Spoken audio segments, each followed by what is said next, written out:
J'ai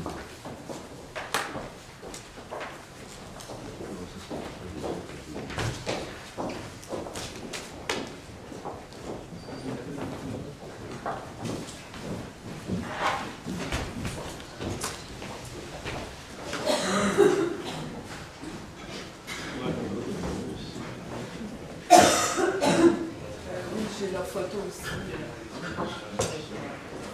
C'est le plus avant chez Jean.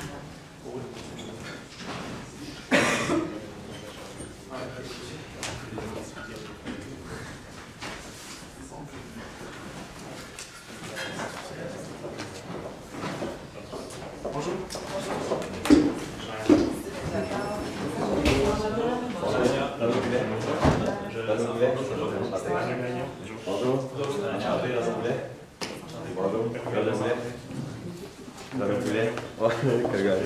Enchanté. Ouais, ben.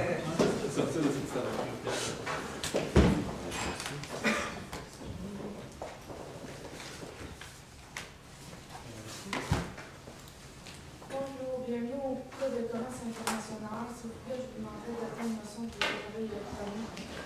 Est-ce que vous avez déjà effectué la lecture en anglais ou français? Français, c'est très Français. Chaque équipe dispose de 24 minutes afin de présenter son cas au juge. Les 12 premières minutes de la présentation sont considérées comme étant protégées. Les juges ne peuvent donc pas intervenir lors de cette période. Les 10 minutes suivantes sont Excusez-moi, considérées... mais j'entends vraiment pas ce que vous dites. Là. Okay. C'est important que je me dise, s'il vous plaît. Chaque équipe dispose de 24 minutes afin de présenter son cas au juge.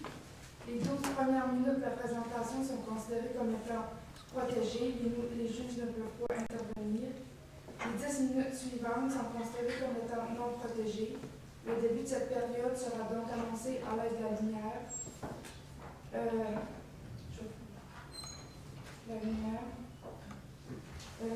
Lorsque la période non protégée sera terminée, je vais éteindre la lumière. Les juges auront la possibilité d'interrompre la présentation afin de poser des questions de clarification sur le sujet présenté à ce moment. Chaque juge devra se limiter à 15 secondes pour poser sa question. Durant cette période, les juges devront se limiter à une question par diapositive. L'équipe doit répondre à la question, mais peut ensuite continuer sa présentation sans attendre l'accord du juge. Les juges ne pourront pas poser de questions sur un sujet ayant déjà été couvert ou qui n'a pas été encore présenté. Ces questions devraient être abordées durant la période de questions à la fin de la présentation. Les 2 dernières minutes de la présentation servent à conclure la présentation et sont à l'abri des questions du juge. J'ai montré des cartons affichant le temps restant une fois 12 minutes, 7 minutes, 2 minutes, 30 secondes, puis je vais faire des comptes avec mes mains pour les 10 secondes. Une période de questions d'une durée maximum de 5 minutes est allouée au jury à la fin de la présentation. Je tiens à rappeler au jury qu'il est obligatoire de poser au moins une question lors de cette période et que vous êtes limité à une question par diapositive. J'inviterai maintenant le juge à se présenter et vous pouvez débuter par la suite. Les formulaires coup de cœur, est-ce que... On les a fait? Oui, j'ai dit ça. Ah, j'avais vu, bon, parfait, merci. Bonjour.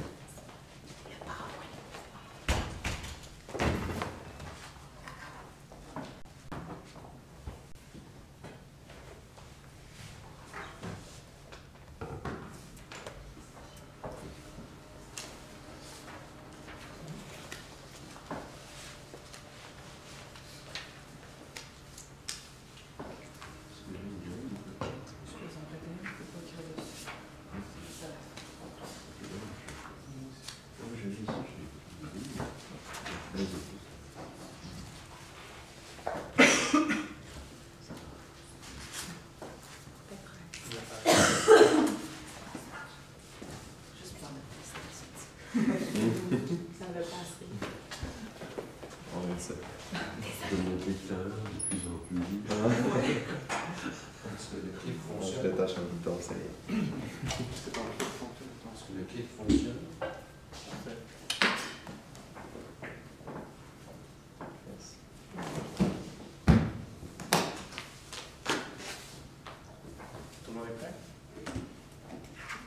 présentation des juges avant. Oui. Stéphanie Laplante, directrice de production pour la compagnie APM. Jean Aubin, comme ça, c'est tout. Stéphane Agnard, directeur R&D chez APM. Joël Lessard, directeur amélioration continue et optimisation chez APM. Nicolas Gagnon, Business Development Manager chez Expo. Le temps, c'est quand on veut. Tout bon entrepreneur a un jour rêvé de voir son entreprise devenir un leader dans son domaine. Pour vous, c'est un rêve qui est facilement accessible puisque vous avez une entreprise qui est pleine de potentiel. Et avec nos stratégies qui sont efficaces et nos solutions qui sont simples, nous sommes convaincus que vous allez être capable non seulement de devenir des leaders, mais en plus que vous allez être capable de continuer votre percée à l'international. D'entrée de jeu, laissez-moi vous présenter mes collègues, M. Jean-Yann Perron, Renaud Boulet, ainsi que moi-même, Solange Lapierre. Ensemble, nous formons la firme de consultation Strat 360. Sans plus tarder, nous allons passer à la présentation. Donc, vous nous avez donné, bonjour en fait, vous nous avez donné un mandat qui est très important, qu'on a pris très au sérieux durant notre consultation de votre entreprise. Donc, mandat qui était de développer une stratégie d'expansion à l'international pour votre entreprise APM. À travers ça, vous avez demandé aussi d'avoir une croissance durant les 5 prochaines années de 20 %. On va regarder ça très en détail. Donc, le plan de la séance aujourd'hui, on va commencer par un diagnostic stratégique. À travers ce diagnostic-là, on va regarder vos avantages concurrentiels, l'analyse interne et externe de votre entreprise. C'est qui la clientèle, qui on veut cibler avec ça, c'est quoi nos critères de stratégie. Ensuite, on va se lancer dans la stratégie, on va y aller large, on va faire comme un entonnoir, on va y aller de plus en plus précisément pour ensuite faire une mise en œuvre bien précise sur notre plan. On va regarder le budget, les aspects financiers, petite perspective d'avenir pour se projeter dans le futur. Ensuite, on va faire une belle petite conclusion. Donc maintenant, vous nous connaissez, c'est à notre tour de vous connaître. On va regarder votre entreprise un peu plus au niveau global. Donc une petite analyse de diagnostic stratégique FFOM. Donc je commence par les menaces. C'est sûr que dans tous les domaines de l'administration, vous avez toujours des concurrents, des personnes à qui il faut s'affronter. Jean-Yann va en parler plus en détail dans les prochaines diapositives. Il y a aussi le secteur de l'aéronautique au Canada. Durant les dernières années, on a noté une baisse au niveau du marché, donc c'est peut-être quelque chose qu'on va prendre. En fait, on va prendre ça en note pour la stratégie. Peut-être le Canada, peut-être moins intéressant à ce moment-là. On répond ça par des belles opportunités. Vous avez les grands équipementiers qu'on peut regarder à ce moment-là. Les marchés émergents. Marchés émergents, on va faire le tour de ça. Les filiales, la possibilité de filiales peut-être plus au niveau international. Et par la suite, peut-être aussi complément là, avec les filiales, ça serait l'expansion par acquisition. On regarde les défis. Dans votre domaine, vous faites des pièces d'avion. C'est très important. La perfection des procédés, d'y aller avec le détail, la minutie. Il ne faut pas manquer son coup. Vous excellez déjà là-dedans, mais c'est quand même quelque chose qu'il faut prendre en considération pour votre entreprise. Il faut soutenir aussi la croissance, comme j'en ai parlé un petit peu précédemment. On y va avec les forces. Vous avez des qualités de produits assez exceptionnelles. La proximité avec la clientèle, on a vu que vous répondiez bien aux demandes de vos clients, vous regardiez ça avec minutie, c'est très important. Le respect des délais, aussi une belle expertise, vous avez 40 ans d'expertise dans le domaine. On a vu aussi que même avant que l'entreprise soit créée, vous aviez déjà des personnes qui opéraient dans l'aéronautique, c'est quand même aussi quelque chose qui est à prendre en considération. Vous avez du bagage intellectuel et d'expertise à ce moment-là. Audacieux, vous n'êtes pas des suiveux, vous essayez des nouvelles choses. On a vu tantôt un logiciel, un ERP, qui est quand même quelque chose de génial qui permet à votre entreprise de se pousser au niveau des grandes entreprises. C'est quand même très intéressant dans votre cas, une très belle force. L'image de marque, donc l'importance de gérer les clients avec les employés aussi, c'est quelque chose que vous maîtrisez bien, c'est vraiment quelque chose d'important. Maintenant, si on cible un petit peu plus votre marché, donc la demande aéronautique au niveau mondial va se déplacer dans un horizon de 20 ans vers l'Asie-Pacifique, comme on le voit très bien sur ce graphique. Par contre, il ne faut pas négliger les marchés nord-américains et le marché européen.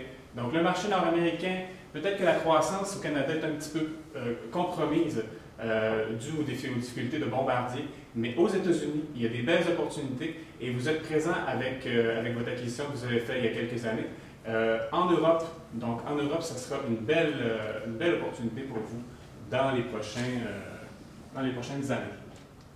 Si on regarde un petit peu plus en termes de chiffres maintenant, donc l'Asie-Pacifique toujours, oui, c'est très gros, donc ça juste en termes de chiffres, on est à 14 000 et au Nord-Amérique et Europe, les deux ensemble, on comble environ le 14 000 de l'Asie-Pacifique.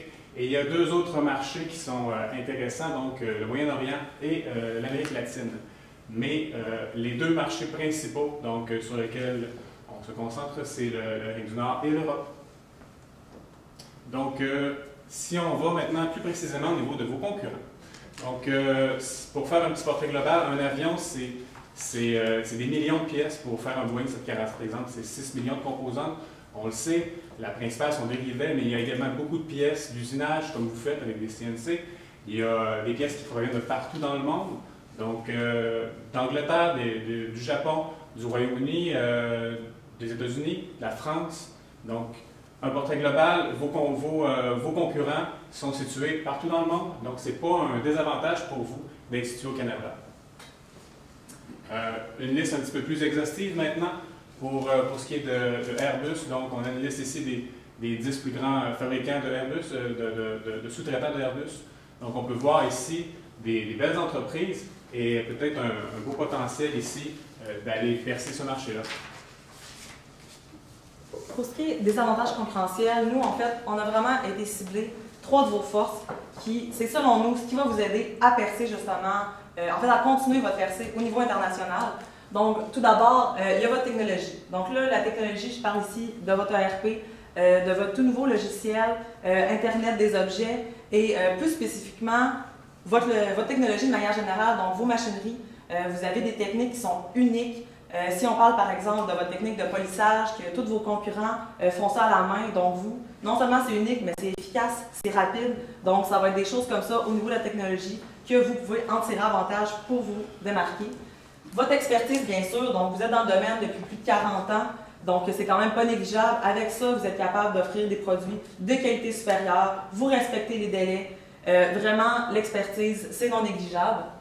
Et finalement, il y a l'image de marque. Donc l'image de marque, ça va y aller dans 2 volets. Donc, premièrement, bien sûr, au niveau des fournisseurs, très important d'avoir une bonne image de marque. Il y a beaucoup de concurrents, on l'a dit tout à l'heure. Donc, comment être capable d'aller les chercher? C'est en offrant le meilleur des produits. Donc, très important d'avoir une belle image, chose qui jusqu'à présent, vous réussissez très bien.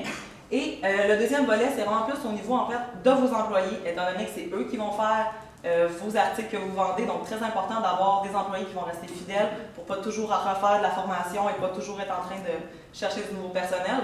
Et encore une fois, à ce niveau-là, ça va très bien. Les employés sont contents de travailler pour vous, étant donné que c'est des machinistes et que vous êtes capable de donner un peu de noblesse à leur métier.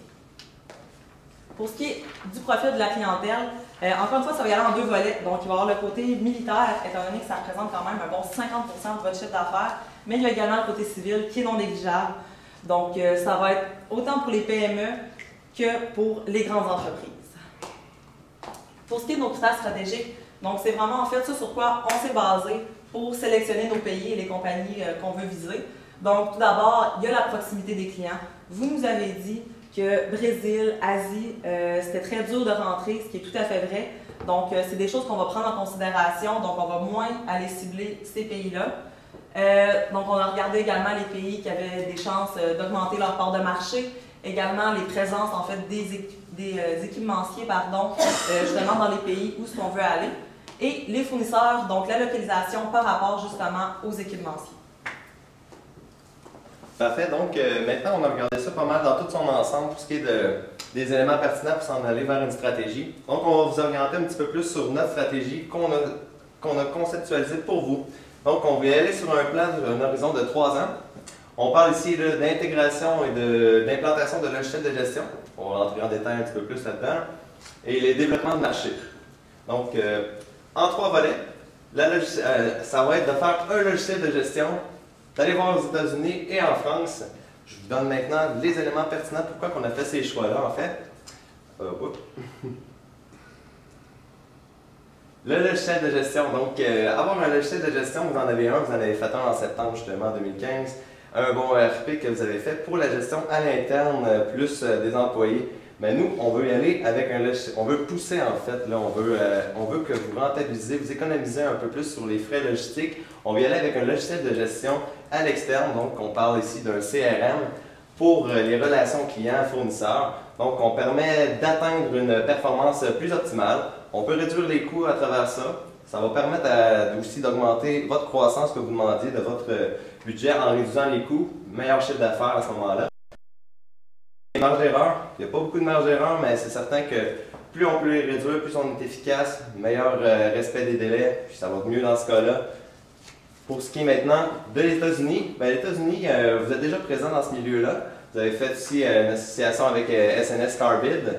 On parle aussi d'opportunités sur le marché civil et militaire, c'est très présent ici. Le secteur clé, on a regardé sur le site EDC. On a vu aussi que pour les États-Unis, un des secteurs clés, c'était justement l'aéronautique. C'est très important de le prendre en considération à ce moment-là. C'est pour ça qu'on a choisi aussi les États-Unis. Prospection de fournisseurs dans l'Est, dans le fond, on va regarder dans l'Est où Airbus, justement, est un petit peu plus installé. Pour ce qui est de la France maintenant, donc déjà une petite présence avec un partenariat avec SNS Carbide. On parle aussi encore d'opportunités au niveau civil et militaire. On va regarder aussi le secteur clé. Ça va revenir. L'introduction sur le marché civil et militaire. C'est l'introduction à ce moment-là, plus, dans le fond. On a un potentiel de marché ici, vous l'avez mentionné, de 5 à 6 millions par année. Donc, c'est très important. Avec le chiffre d'affaires, ça va vous permettre de suivre la croissance que vous avez besoin, que vous voulez en fait. Et on parle aussi d'acquisition de fournisseurs. Les acquisitions de fournisseurs ici, là, dans le fond, avec votre partenariat avec SNS, Excel plutôt, ça vous a permis de faire une introduction, de connaître un petit peu plus le marché. Maintenant, vous avez plus confiance en vous. Vous allez pouvoir peut-être regarder pour l'acquisition de fournisseurs. Ça va vous permettre de faire une meilleure expansion, d'acquérir des parts de marché. Si vous regardez ici sur la map, on peut voir ici là, tous les points verts, c'est où il y a des fournisseurs en France. Pour ce qui est de la production de vos équipements, on regarde le point central ici de Poitiers qui serait parfait à ce moment-là pour pouvoir pour être près de tous les compétiteurs et aussi genre, pouvoir acquérir les parts de marché les plus pertinentes à ce moment-là. Parfait. Maintenant, pour la mise en œuvre, Jean-Yann. Donc, pour la mise en œuvre, maintenant, c'est en trois volets, comme on vous l'a dit tantôt. Le premier volet, c'est l'intégration du CRM. Le CRM, qu'est-ce que c'est ça? C'est la relation client, donc le CRM, Consumer Relationship Management. Ensuite, la deuxième étape, c'est de consolider le marché américain. Donc, vous avez fait l'acquisition, maintenant on consolide et on va aller plus vers l'Est. Et la dernière étape, c'est le développement du marché français. Donc, les belles opportunités avec des compagnies clés comme Airbus et d'autres compagnies. Si tu peux changer. Donc, pourquoi un CRM? L'intégration du CRM, c'est important pour améliorer la gestion de relations avec les clients et avec les fournisseurs. Ça permet une meilleure compréhension de votre client et ça permet également une meilleure rétention de votre client. On va pouvoir collecter les données et optimiser la chaîne logistique de cette manière-là. Un petit peu comme vous l'avez fait à l'interne avec votre ERP, on va le faire à l'externe avec les relations, avec les clients. Puis, vous allez bénéficier d'une augmentation des bénéfices par le fait même. Donc, l'objectif, c'est simple, c'est en termes de temps. Donc, une mise en place dans un délai rapide, un délai d'un an. Le développement du logiciel, la première étape, et ensuite l'implantation dans votre entreprise. Tout ça va pouvoir se faire à l'interne avec vos gens déjà en place. Donc, au moyen de la formation, on va être capable de développer ce logiciel-là. Donc, au niveau de la consolidation du marché américain, comment on va procéder pour consolider le marché américain? Donc, tout d'abord, la première étape, c'est d'être présent dans les salons professionnels.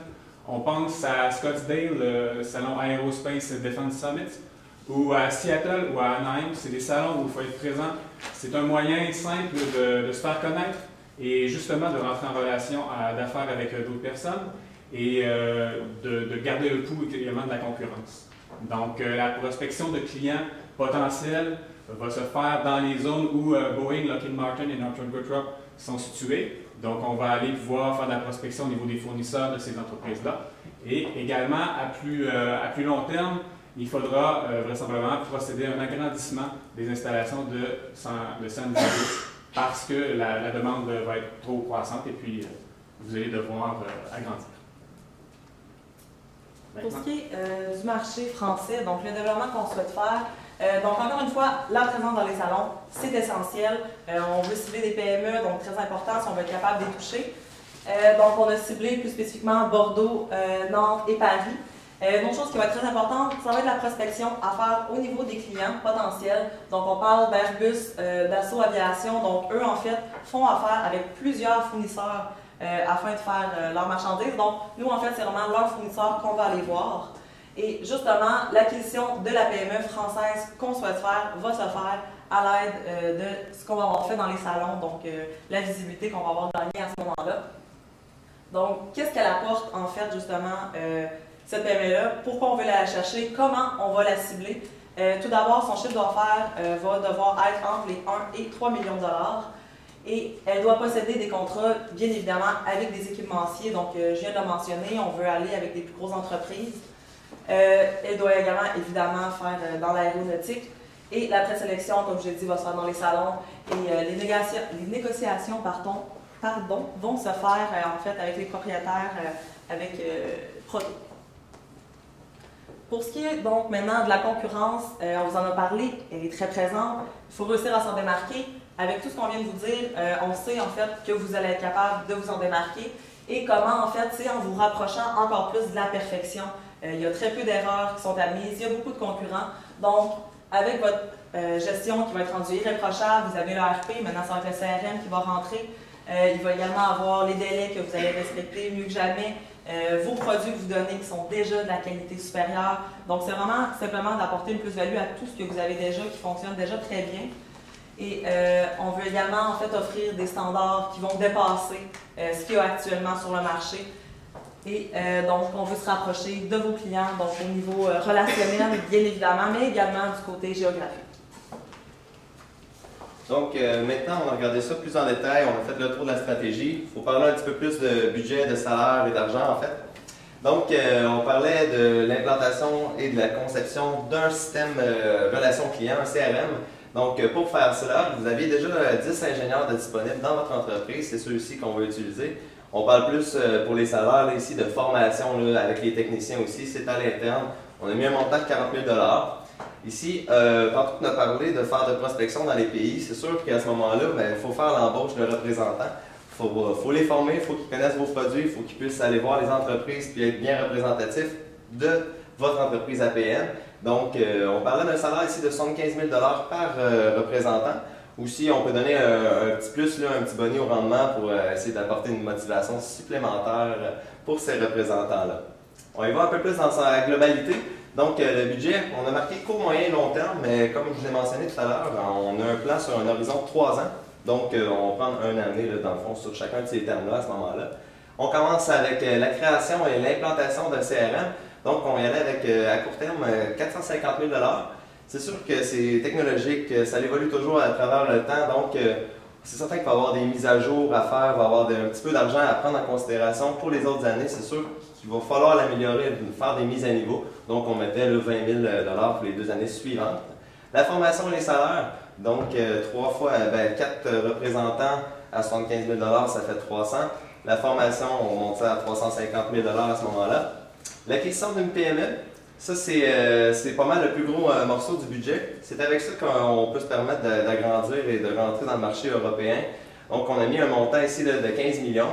C'est sûr que c'est un peu plus approximatif, mais avec le chiffre d'affaires qu'on veut qu'il ait, c'est à peu près les valeurs dans lesquelles ça devrait tourner.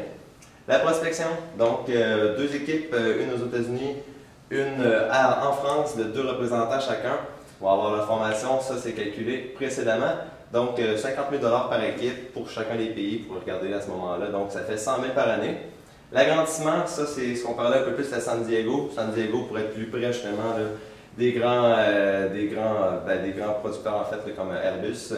Et donc les plans de vie, on évoque la première année 100 000 $ pour les plans de vie. Après ça la construction qui va coûter dans le fond le plus cher à ce moment-là, c'est à moyen terme de 2,4 millions. Donc on fait un budget total de 19,14 millions. Jean-Yann va vous parler d'un peu plus qu'est-ce qui va revenir à travers ça, là, cet investissement-là, c'est très important d'en parler aussi. Donc, on le sait, le nom de la guerre, c'est l'argent. C'est certain que d'investir des montants comme ça, c'est beaucoup d'argent pour même une entreprise comme vous. Par contre, la retombée va être importante, pas nécessairement en termes d'argent, mais aussi en termes d'expertise que vous allez gagner en Europe. Comme vous l'avez fait aux États-Unis, c'est une porte d'entrée dans le fond, c'est une porte d'entrée vers des nouveaux contrats, vers des nouveaux partenaires et vers un nouveau marché. Donc, pour gérer une croissance de 20% par année, ça prend des objectifs ambitieux et ça prend un plan stratégique ambitieux. Donc, les économies de gestion, tout d'abord, donc la première année, les économies de gestion sont évaluées à 10%. Donc, ça, c'est l'établissement du CRM et toujours avec la continuité avec l'ERP. Donc, tout ça va vous permettre d'effectuer des économies. Ensuite, la seconde année, là, on se situe plus au niveau des États-Unis. Donc, les nouveaux contrats qu'on va pouvoir aller chercher aux États-Unis, principalement dans l'est du pays. Donc, on est capable d'aller chercher 1,5 million. C'est plutôt conservateur. Et la dernière étape, c'est principalement avec l'acquisition de la PME. Donc, ça vient vous donner un souffle positif pour croître et pour développer votre marché européen. Parce que la France, c'est un petit peu le centre de l'Europe au point de vue aviation. Donc, avec la présence de Dassault, avec la présence également de Airbus. Donc, avec la France, ici, on va chercher 2 millions. C'est le chiffre d'affaires de la PME qu'on vient d'acquérir. Donc, c'est une estimation. Tout ça va vous permettre d'aller chercher votre 20% de croissance par année. Donc, si on regarde sur un horizon un petit peu plus long terme maintenant, donc on a vécu les 3 premières années du plan stratégique. Maintenant, la suite de ça, parce qu'on ne s'arrête pas là, la suite, c'est de créer une filiale en France. Donc, une filiale qui va vous permettre d'implanter un petit peu plus votre stratégie, puis de pouvoir agrandir votre marché. Et la prochaine étape après ça, ça va être de se concentrer sur le marché brésilien. Donc, c'est quelque chose, le marché brésilien est un petit peu plus accessible que le marché chinois. On va en parler un petit peu plus tard, le marché chinois. Mais le marché brésilien est un petit peu plus accessible. Embraer, une compagnie de la taille de Bombardier, la concurrence un petit peu comme Bombardier. Donc, vous êtes outillé pour aller relever ce défi-là.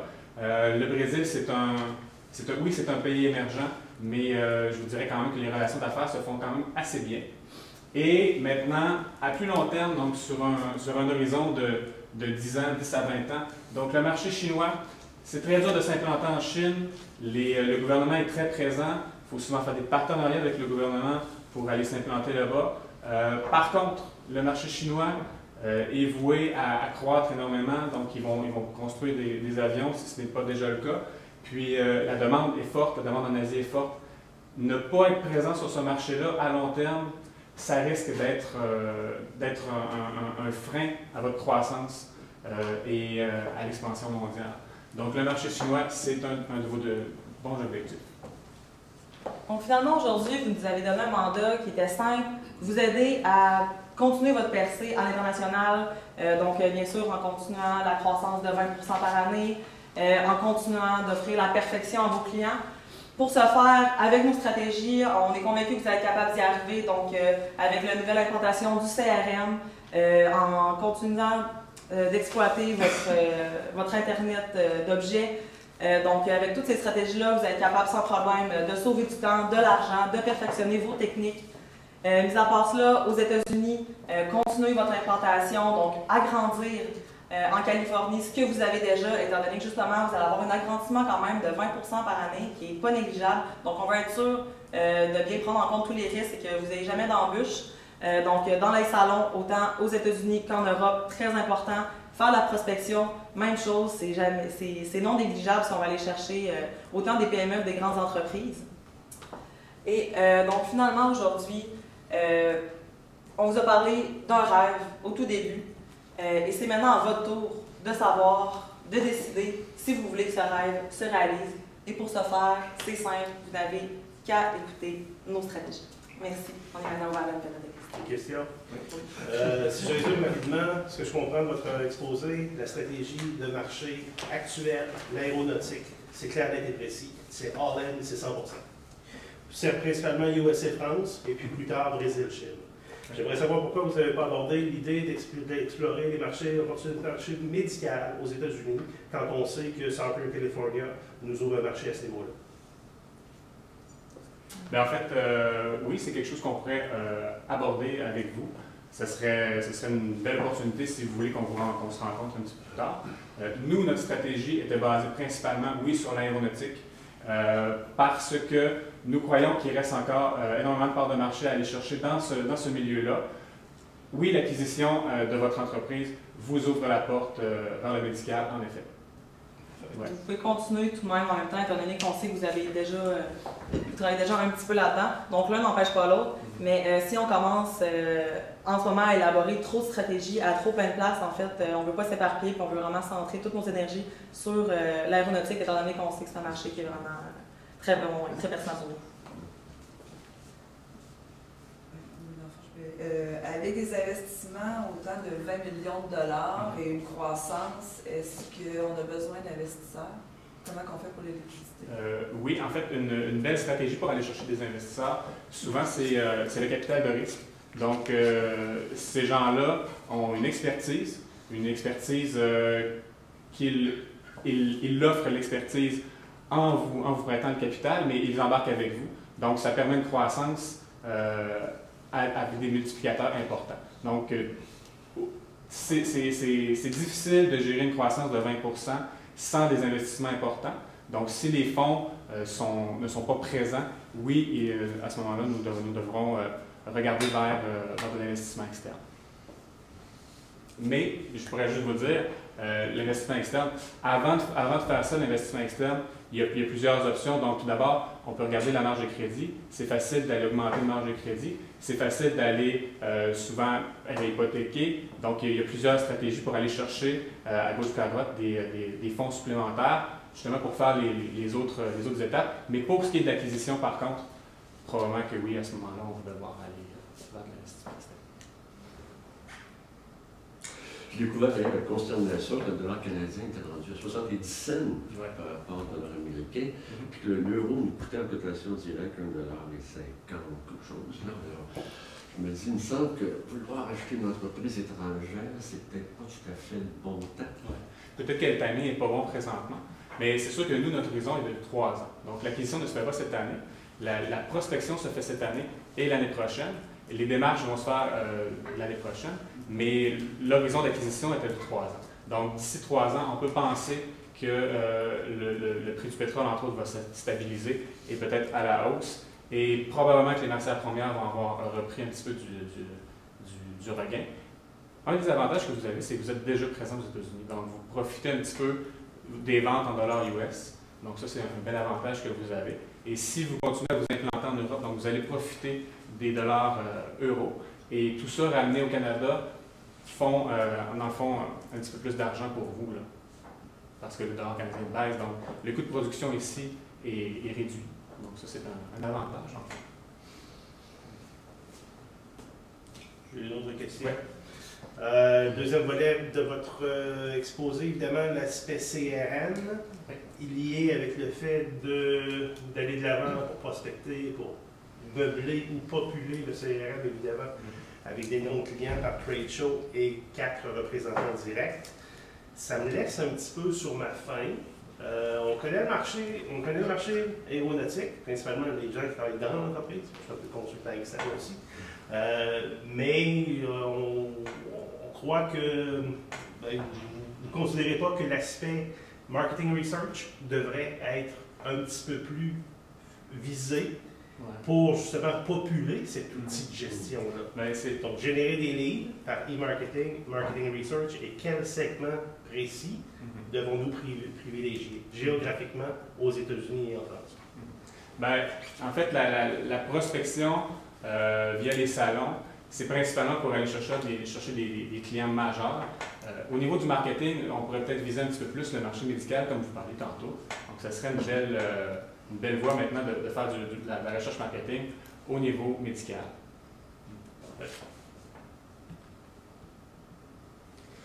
Il me semble que le partenariat avec les Chinois, moi j'aurais peur de faire ça, parce qu'ils ont tendance à copier un petit peu. Non, c'est vrai ça. C'est vrai ça. Mais sur un horizon, non, je vous comprends de faire ça. Sur un horizon de 10 ans, même de 20 ans, je pense que la relation chinoise avec les affaires va changer parce qu'ils n'ont pas le choix de s'adapter au monde moderne. Déjà, pour avoir passé plusieurs mois en Chine, je peux vous dire que les Chinois ne sont plus communistes. ils sont capitalistes. Malheureusement, ils sont rendus comme ça.